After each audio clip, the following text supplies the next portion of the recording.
My history with the rainbow goes back. I remember my grandmother telling me, don't tell your mom, but I had to go pick her up. She passed out in the parking lot at the rainbow one time.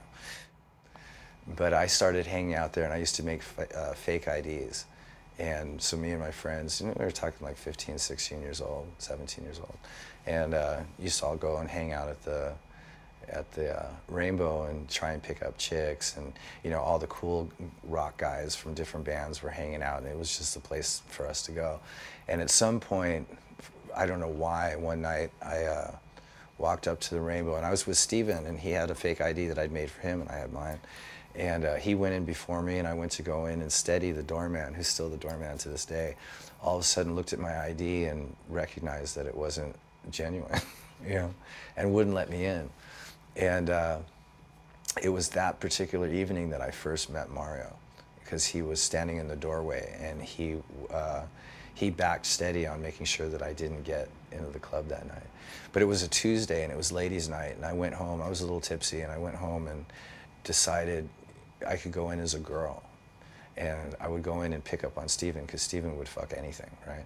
So I put my hair up in a hat and wore one of my mom's dresses, and came back and parked my car up on at the top of Doheny, and walked all the way, down Sunset and into the Rainbow parking lot, and actually got in as a chick. No questions asked. And I was on a mission. I was going to find Steven. It was going to be a funny joke. I was going to pinch his ass or something, and he'd go to like turn around and go, "Hey baby," and it would be me. And but he'd already picked up a girl and split. And so at some point the black cloud of reality came down, and I realized that I was at the Rainbow in girls' clothes, and it was one of the most horrible, inhibiting moments of my fucking life. And so I hightailed it out of the Rainbow and managed to make it back to my car. But I just remember every horn, every whistle, every yell I thought was directed at me. So it gave me a whole new insight as to how girls feel. Anyway, but that was the first night that I met Mario. And as I got older and Guns N' Roses became more prominent, I was still basically like 19 and 20 years old in the early days of Guns N' Roses, but at that point we could get into the Rainbow.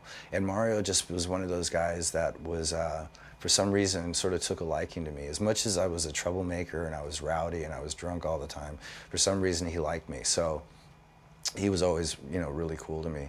And, there was some darker periods in my life later on when I was strung out and I needed money and stuff. And there was a couple occasions that Mario had loaned me $100 and told me to get my shit together and so on.